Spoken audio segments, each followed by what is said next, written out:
ہوں میں نے گزارش کرنی ہے کہ آج ہمارے ناظرین کو، سننے والوں کو، دیکھنے والوں کو یہ بتائیں کہ سیدنا عمر فاروق رضی اللہ عنہ کا اسلام قبول کرنا اور ان کے کچھ تعارف کے حوالے سے، اور جو میں نے مصرع پڑھا کہ سرکار نے دعا کی اور عطائے رسول ہے، اس کے بارے میں تھوڑا سا میں بریف کیا۔ اعوذ باللہ من الشیطان الرجیم، بسم اللہ الرحمن الرحیم۔ سب سے پہلے تو میں عروج T V, Islamic T V کی پوری ٹیم کو مبارکباد پیش کرتا ہوں۔ انتہائی دل خوش ہوا دیکھ کر۔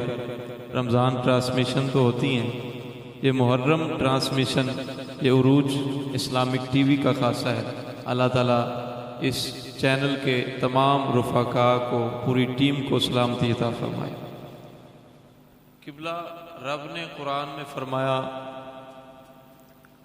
والذین معہ اشداء علی الکفار رحماء بینہم تراہم رکعا سجدا یبتغون فضلا من اللہ ورضوانا۔ یہ جملہ اصحاب کرام رضوان اللہ تعالی علیہم اجمعین کی شان ہے۔ پھر جو اس شان میں ڈھلتا چلا گیا، اس کو رب نے پھر دوبارہ دوسرے مقام پر شان عطا فرمایا، رضی اللہ عنہم ورضوا عنہ۔ تو یہ سارے صحابہ کی شان ہے، لیکن حضرت سیدنا فاروق اعظم رضی اللہ تعالیٰ عنہ آپ کی ذات کا یہ خاصہ ہے کہ حضور نے رب سے مانگ کر عمر کو لیا۔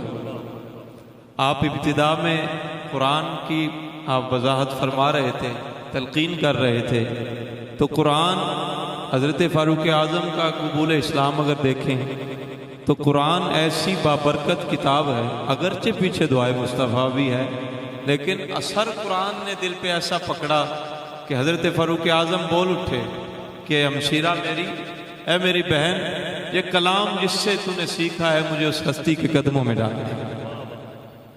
آپ اشعار میں سوال بھی کر رہے تھے، لیکن جواب بھی آپ نے اشعار میں ہی واضح فرما دیے۔ آپ نے بہت کمال اشعار پڑھے ہیں فاروق اعظم رضی اللہ تعالیٰ عنہ کی شخصیت کے حوالے سے۔ قبلہ حضور جب بھی دیکھتے تھے حضرت عمر فاروق اور ابو جہل، جس کا پورا نام عمر بن ہشام، ان دونوں کو جب بھی دیکھتے قبول اسلام سے پہلے، تو حضور پکار اٹھتے کہ یا اللہ، ان دونوں میں سے جو تیری بارگاہ میں مقبول ہے اسے اسلام کو عطا کر دے، اس کی وجہ سے اسلام کو قوت عطا فرما دے۔ چونکہ یہ دونوں عرب میں ایک پاور اور اتھارٹی رکھنے والی شخصیات تھے، تو پھر دونوں میں سے یہ قسمت حضرت فاروق اعظم کی تھی۔ آپ کو رب نے پسند فرمایا۔ آپ نکلے گھر سے تو حضور کو ختم کرنے کے ارادے سے تھے، دل میں ارادہ لیے نکلے، اور تلوار کو لہراتے ہوئے آپ نکلتے ہیں اور یہ پکارتے ہوئے جا رہے ہیں کہ آج میں نے یہ سلسلہ ہی ختم کر دینا ہے۔ تو پیچھے سے کسی نے آواز دی، اس نے کہا ہے عمر فاروق، تو جس کو ختم کرنے کے لیے جا رہا ہے پہلے اپنے گھر میں نظر دوڑا، تیرے اپنے گھر والے اسی در کے غلام بن چکے ہیں۔ تو حضرت فاروق اعظم حیران ہوئے۔ آپ ذرا توجہ فرمائے، اس منظر کی طرف ذرا ذہن دوڑائیں، کیسا منظر ہوگا کہ جب ایک شخص پوری طاقت اور پاور کے ساتھ اور غصے کے ساتھ، جلال کے ساتھ نکلا ہے، پھر اسے جب پتہ چلے کہ اس کے اپنے ہی گھر والے اس کے غلام بن گئے، تو پھر ان کے غصے کا عالم کیا ہوگا۔ وہ پورے غصے کے ساتھ دوڑتے ہوئے اپنی بہن کے گھر پہ آتے ہیں، دروازہ کھٹکھٹاتے ہیں، بہن قرآن کی تلاوت کر رہی ہے، میں آپ کی ابتدا کی طرف بھی ہوں اور آپ کی انتہا کی طرف بھی ہوں۔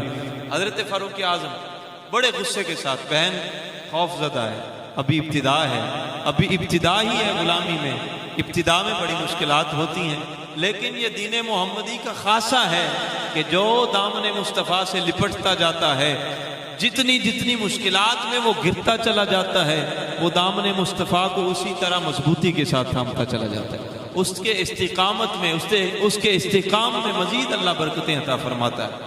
حضرت فاروق اعظم پورے روب اور دبدبے کے ساتھ بہن کے سامنے آتے ہیں اور پورے روب کے ساتھ پوچھتے ہیں کہ تو بھی مسلمان ہو گئی؟ بہن خوف زدہ ہے، دل میں خوف تو ہے، بھائی ہے، پھر بھائی بھی فاروق اعظم جیسا، حضرت عمر فاروق جیسا، پورے عرب میں جس کا روب ہو۔ آپ نے کہا ہاں میں نے اسلام قبول کر لیا۔ اچھا ابھی تو روب اور پورا جلال تھا، لیکن قرآن رحمان کا یہ فیض تھا کہ جیسے ہی آیات بینات کی تلاوت دل میں اتری وہ غصہ نرمی میں تبدیل ہو گیا، وہ غصہ بدل گیا۔ کہا بہن میرے آنے سے پہلے جو پڑھ رہی تھی ذرا اس کی تلاوت تو مجھے سنا۔ بہن بھی فاروق اعظم کی بہن تھی، انہوں نے کہا یہ کلام پاک ہے، اس کے لیے سماعت کو پاک کرنا پڑتا ہے۔ ذرا دیکھیے بہن کی جرت، فاروق اعظم کے سامنے جب وہ پورے روب میں ہے تو بہن نے کہا اس کو سننا ہے تو پہلے اپنی سماعتوں کو وضو کرو، اپنے قلوب و اذہان کو پاک کرو، پھر تجھے یہ کلام سناؤں گی۔ فاروق اعظم کے دل میں تو نرمی پیدا ہو چکی تھی، پیچھے حضور کی دعا تھی، حضور نے فرمایا رب اس عمر کی وجہ سے اسلام کو عزت عطا فرما دے، پھر رب نے عزت عطا فرمانی تھی۔ ناظرین، حضرت فاروق اعظم غسل فرماتے ہیں، آپ کپڑے تبدیل فرماتے ہیں، معطر ہو کر کلام رحمان سننے کے لیے سامنے تشریف فرما ہوتے ہیں۔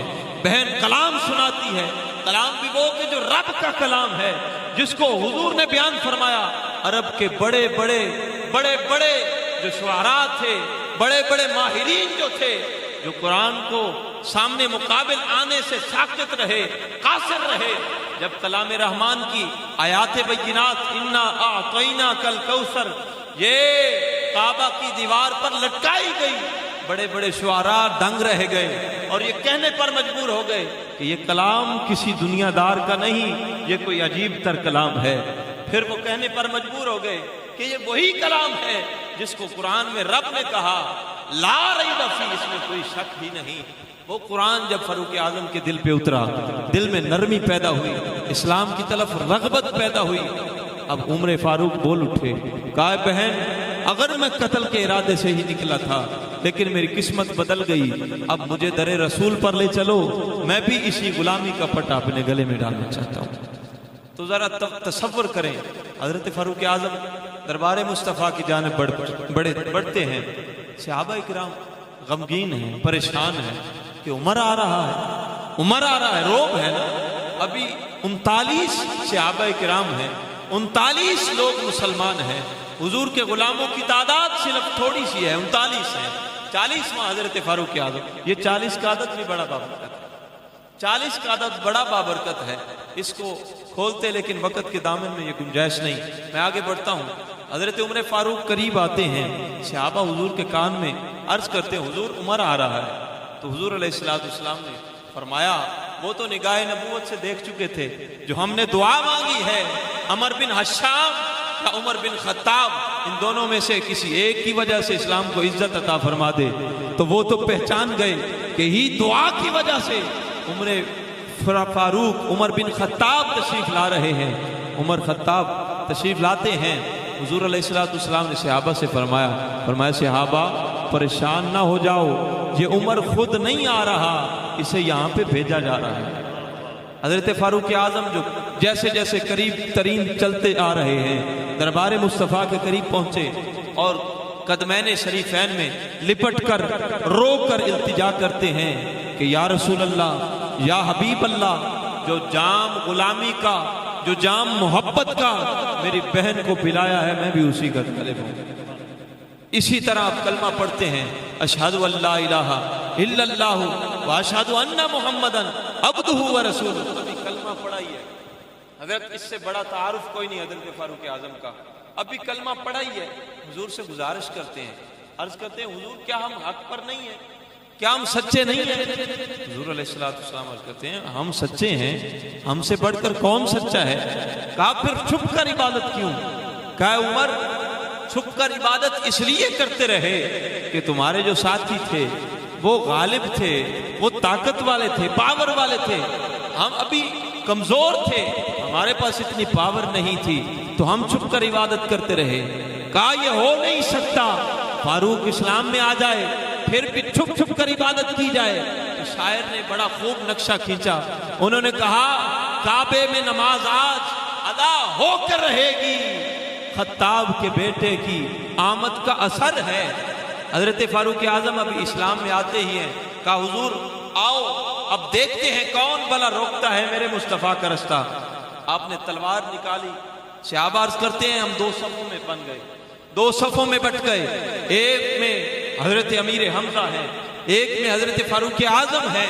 ناظرین دونوں صفوں میں شیر ہیں مصطفیٰ کے غلام. آپ تلواروں کو لہراتے ہوئے آگے بڑھتے چلے جا رہے ہیں اور یہ آواز بلند کرتے جا رہے ہیں کہ کون ہے ایسا جو اپنے بچوں کو یتیم کروانا چاہتا ہے؟ کون ہے ایسا جو اپنی ماؤں کے بیٹوں کو ماؤں سے جدا کرنا چاہتا ہے؟ کوئی ہے تو سامنے آئے، میرے مصطفیٰ کو روک کے دکھائے. تو آپ نے پھر بدانگے دوہل آپ نے کعبے کے صحن میں حضور کو نماز پڑھائی اور پھر آپ نے ہجرت بھی اعلانیہ کی. حضرت مولا مرتضیٰ فرماتے ہیں، فرمایا فقط یہ فاروق اعظم کی ذات ہے کہ آپ جب ہجرت کرنے لگے تو آپ نے اعلان کرتے ہوئے کہا کہ میں جا رہا ہوں مصطفیٰ کے پیچھے، ہے کسی میں جرت تو مجھے روک کر دکھائے. تو آپ کی وجہ سے اسلام کو اتنی جرت، اتنی پاور ملی کہ پہلے اسلام چھپ چھپ کر پھیلایا جا رہا تھا.